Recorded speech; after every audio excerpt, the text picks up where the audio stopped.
Hello. I thought I would make a quick video sharing our costs associated with buying this place. So what our deposit was, the solicitor fees, and our monthly outgoings. And I also thought I would include some of the context and some of the justifications as to why we ended up buying this place as opposed to renting, and the assumptions that we made that, in my mind, made it seem like this was a really worthwhile financial decision. So about 14 months ago is when we purchased this place.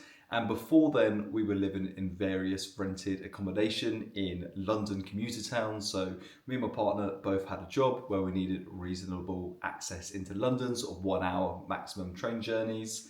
And living in rented accommodation has a lot of perks, like if anything goes wrong, you call up the landlord, they come and fix it, etc. But since the pandemic, the rental market seemed to have gone a little bit bananas. So the costs had gone unbelievably like sky high, and it was quite a hot market. So when we moved to Wiltshire, we ended up having to offer landlords 6 months or 12 months rent in advance, basically using up our house deposit to try and even get a look in to view one of these properties. That's how bananas the rental market had gotten. And we got this flat right that we really enjoyed. It's a very similar size to the house that we currently live in, but it was very tired and we had lots of issues. Every time we called the landlord, they basically would say on the phone, yeah, no worries, I'm going to get it sorted. And then just all of the little teething issues never got fixed. And it felt like the apartment that we were living in just was gradually falling apart around us.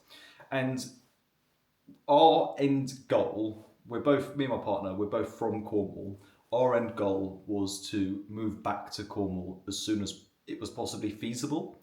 So we had decided that I think we'd done like 3 years of commuting into London, and it just wasn't for us. We really felt like it wasn't a sustainable way of living, and I wasn't particularly enjoying my job. And that was the only reason we were really living there, is so I could do a job that required me being in London, because my partner, she ended up getting a role that was fully remote. And we decided that, yeah, it was time to speak to a mortgage advisor. So about this time 2 years ago, we started speaking to a mortgage advisor, and this was actually on the back of two pretty substantial events. So the first one was just before we started speaking to the mortgage advisor, the company that I worked for went through some really significant cuts. Our team was cut by 50 to 60%. And at the time, I'd come through their graduate scheme, and a lot of these people who had gone had been mentors to me. They were really kind to me and had taught me so much stuff. And were also like the smartest people I've ever worked with. Like some of the really, not like the sad part was the best people were cut in this round of layoffs, and we were really just left with salespeople and like a few of the technical people. And that I got like this horrible imposter syndrome from that. It didn't feel good not being made redundant, because I saw so many of my peers and friends going through this process. And even now, several years later, they're still posting on LinkedIn. I still see them posting either that they've only just got a job or that they're still looking and that the job market is really tough. And the second substantial event was actually that I'd got a pay rise. I was working in a sales role, and I had gone from really, I had a region in the UK. The way that it worked is that the country was broken up and salespeople were given different regions. Because I'd come through on the graduate scheme, they gave me a region that we had no business, because they said there was nothing really there for me to break. I could go crazy and see what I could do with this region. And I'd actually turned it into one of the best performing sales patches in the country. So I had closed sales worth several millions of pounds, and at that time I wasn't getting any commission, and I was on £35,000 a year, and I had probably £5 or so million worth of pipeline, so sales that I was forecast to get over the next few years. And in response to that, the company A, didn't make me redundant, and B, gave me a pretty fat pay rise. So I went from that £35,000 with no commission to earning a basic salary of £50,000 with £20,000 additional in commission. And it's probably worth saying, I actually didn't earn that much money for very long, because when we decided that we wanted to move back to Cornwall, I obviously needed a new role. But I'm not going to dwell too much on my career here and the salary jump, because it didn't feel good. And also at the point where I was earning the most money, I was also very much most unhappy. I wasn't getting the sort of personal life that I wanted, because we were living in random commuter towns, and I found the job just really, really stressful. Obviously, the company wasn't performing very well for there to be the redundancies, and every single thing that I did would be micromanaged and escalated, and it was genuinely making me sick. And although it was good money, it really was not worth the money at all. So as we were going through this process of getting a mortgage, I was also going through the process behind the scenes of actually retraining and doing a completely different career, which meant taking a substantial pay cut from that 70 odd thousand pounds back down to the 35 grand that I'd got comfortable living on before then.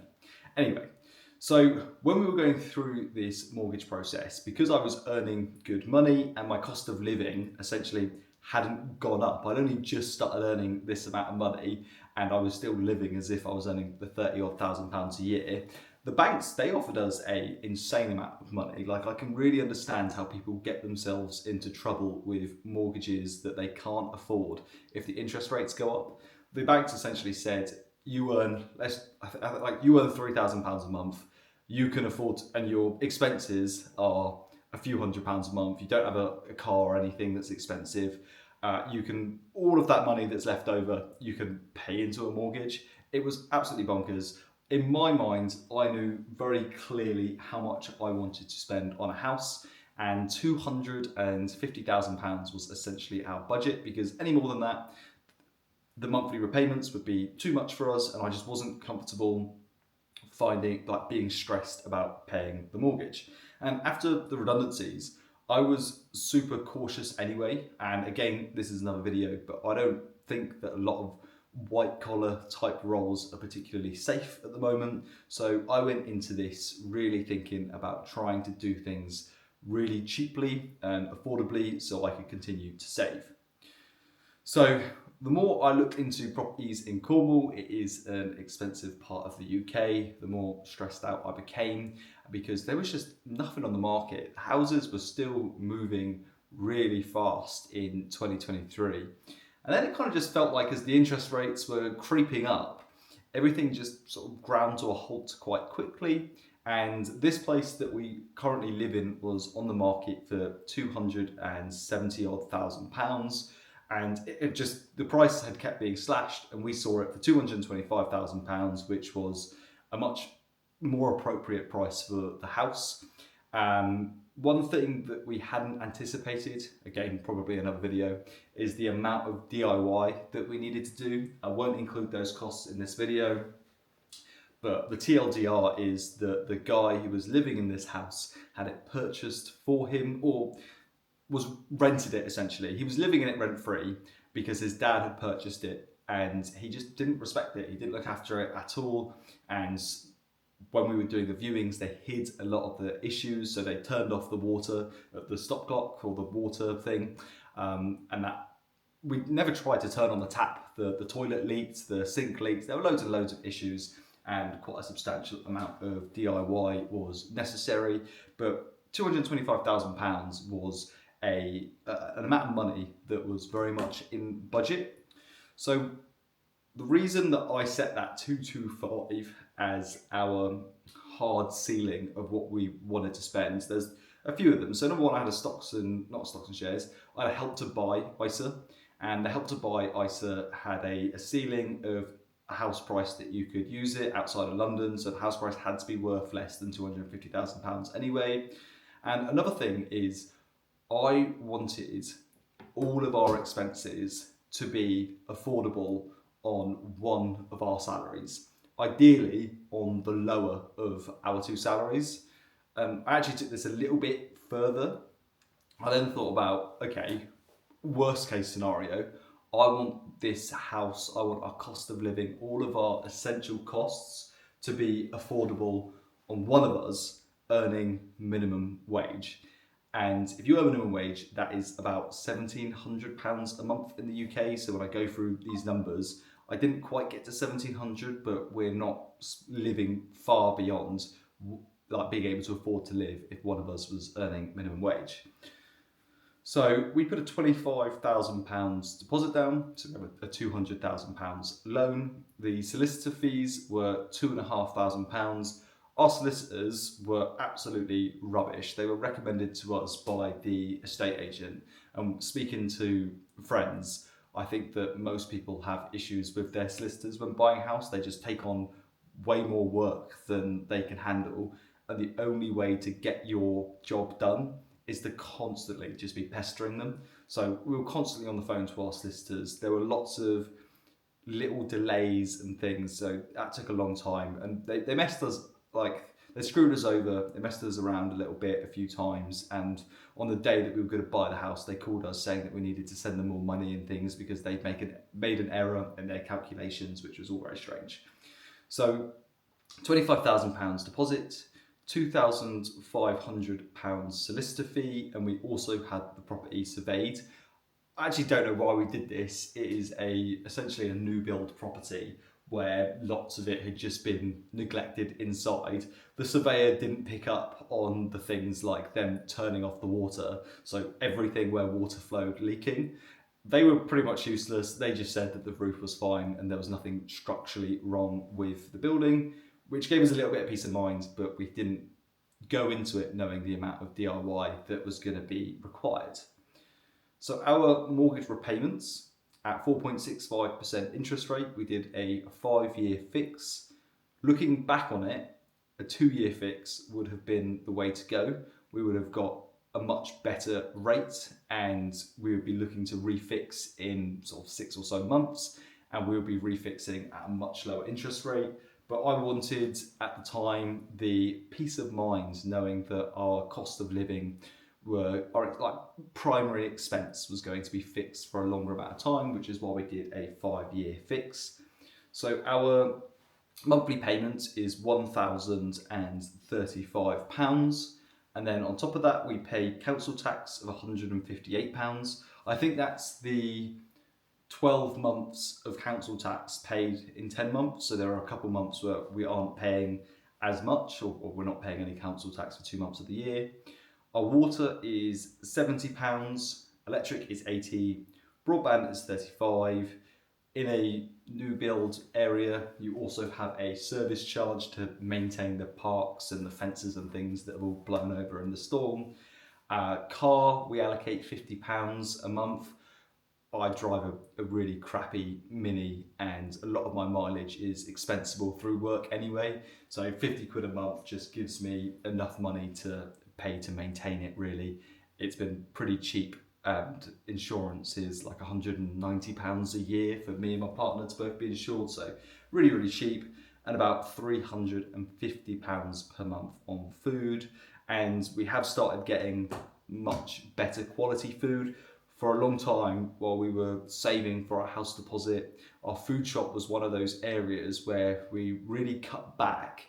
And I think in the grand scheme of your total expenses, it doesn't make the biggest difference in terms of percentage of your income. So we really cut back on our food costs, and the quality of the food that we were eating was all like ultra processed, really low cost food. Whereas now we get better quality food and we really enjoy cooking and eating, and it becomes a much healthier relationship with food and your diet and things when you spend a little bit more money, because rather weirdly, cheap foods are always very unhealthy. So to eat healthily, you actually have to spend a little bit more money on more expensive foods.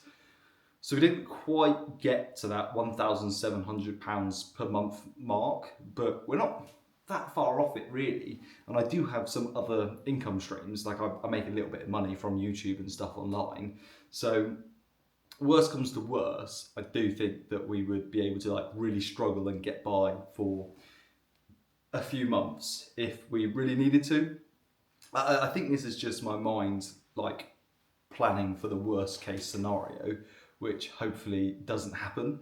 But it just gives me that real peace of mind knowing that in that worst case scenario, just absolute like the UK economy crashes, I will be able to swallow my pride and just get a delivery role for Tesco's or something, and hopefully then still be able to sustain myself.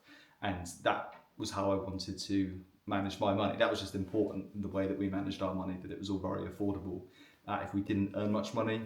And ultimately, it means that we're able to save a lot each month because our cost of living is very cheap. One thing that we are thinking about at the moment is overpaying on the mortgage. We're not too sure. So with that £1,036 monthly payment, you'll be surprised by this, but only about £340, I think it is actually equity built up in the house. So the rest of that monthly payment is just going on interest. So although we've been paying our mortgage for 14, 13 months or so, we've only actually built up 3 or 4 grand's worth of equity. So when I log on the banking app and have a look at how much we've still got left to pay, I'm thinking, bloody hell, it still says £196,000. And because of that, I think that buying a house with the solicitor fees and stuff, like we've only just covered the solicitor fees and the moving van and things, I think you need to be wanting to live there for 5 to 10 years, really. At least 5, I'm going to say at the moment, for it to be worth it financially, unless you're thinking that the house is going to appreciate like crazy. But we didn't go into this thinking about the house as an investment. We thought about it as a home for us to live in that we could afford. And one of my theories, something in my mind that I really like the idea of, is that let's say we stay at £1,035 a month now for the next 30 years. It should actually, in theory, go down, our mortgage repayments, but let's say it stays at £1,035 per month. Inflation eats away at that, right? So £1,000 today is going to be really different from £1,000 in 10 years' time. So our cost of living is now fixed, and it's a hedge against inflation in my mind. So as the value of the pound goes down, we still know how much we're going to be paying towards our house. And as minimum wage goes up, for example, it probably won't be that long before minimum wage in the UK is like £2,000 a month, for example. And we really be able to comfortably meet all of those living costs I just ran through, because the biggest share of that is our mortgage, and that won't be going up with inflation. Whereas when you're renting, and we had this when we were renting, every year it goes up by like £25 or £50 or something. And it's just, when you get your pay rise to help you keep up with inflation, having to then give that to a landlord is not particularly fun. So not having to worry about that is quite nice in my mind. All right. Well, I hope you enjoyed this, and I will catch you in the next video. I'll probably do a video next time about the DIY, talking you through all of the things that we've done to the house, the costs of doing them, and what I did myself, because I did a surprising amount of it myself, me and my partner, and we both work desk jobs and are absolutely hopeless at this stuff. Admittedly, we leaned on friends and family to teach us, but we came into this completely having never done, I've never even painted a wall before. And I did a substantial amount of the DIY around the house. I've just done some painting, and I'm going to change our locks in a minute. And you would be surprised how much of it you can do yourself and how much money you will save if you do it yourself. So that'll be my next video, just talking you through the DIY that we've done and how much we've saved doing it ourselves. Right, thank you very much. I hope you enjoyed.